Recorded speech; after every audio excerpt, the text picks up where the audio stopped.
জিয়াউর রহমানকে তার সবচেয়ে বড় যে জিনিসটা আপনার মানুষকে ওই সময়কার মানুষগুলোকে আপনার আকৃষ্ট করেছে যে তার সততা কোন দিকে নাই।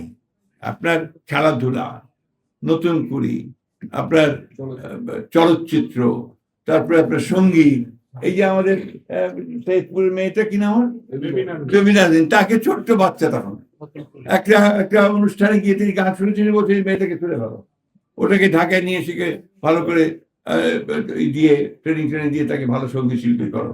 আজকে বেবিনা সিং দেশের আমাদের একজন নাম করা শিল্পী। এইভাবেই তিনি করেছেন।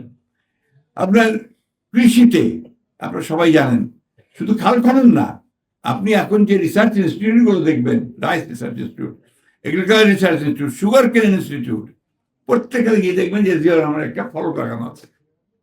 উনি ওখানে গেছেন, উনি ওদের কাজ করেছেন এবং তাদেরকে টাকা দিয়েছেন যতটুকু সম্ভব ওই সময় দিয়ে তিনি কাজ করার চেষ্টা করেছেন। আপনার পৃথিবীতে বাংলাদেশের খুব একটা নাম ছিল না, যাও নাম ছিল ওই যে আপনার বটমলেস বাস্কেট, তিনি তাকে সেই সময়ে ইরান ইরাক যুদ্ধে মধ্যস্থতাকারী হিসেবে তাকে নিয়ে গেল।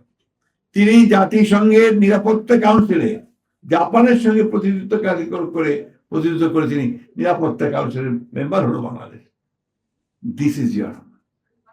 তার দৃষ্টি, তার দেখা, তার প্রজ্ঞা, তার দূরদৃষ্টি জিয়াউর রহমানকে অনন্য করে রেখেছে।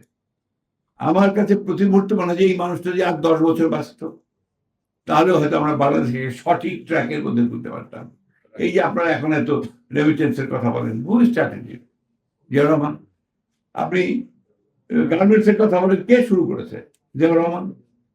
তো এখন তারপরে ওই যে কথাগুলো কিছুদিন আগে বললেন যে আওয়ামী লীগ তাকে বিভিন্নভাবে, কিছু যায় আসে না, তাতে জিয়াউর রহমানের কোনো ক্ষতি হয়নি।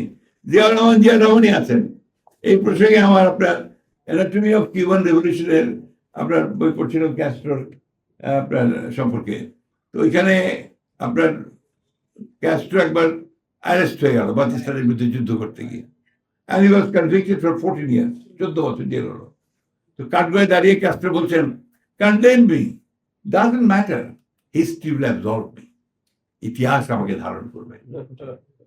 আজকে জিয়াউর রহমানকে সেই একই ভাষায় আমি বলতে চাই যে condemn him doesn't matter, history has already absorbed হিম।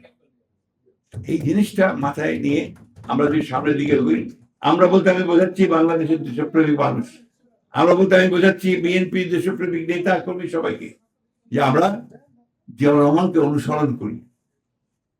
সততা আনবিলিভেবল, ওটা অবিশ্বাস্য। কাফি খানের একটা লেখা ইন্টারভিউ আমাদের আবদার ভাই করা, তখন বোধহয় এটা আপনার হিসেবে বেরিয়েছিল আপনার বিচিত্রাতে, পরবর্তীকালে কয়েকদিন আগে এটা প্রথম আলো রিপ্রিন্ট করেছে, আপনারা দেখেছেন কিনা আমি জানি না।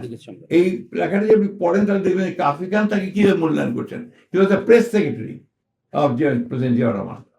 কাফি খানের নাম আপনারা সবাই জানেন, প্রখ্যাত সাংবাদিক। তো ওখানে উনি বলছেন যে জিয়াউর রহমানকে তার সবচেয়ে বড় যে জিনিসটা আপনার মানুষকে ওই সময়কার মানুষগুলোকে আপনার আকৃষ্ট করেছে যে তার সততা।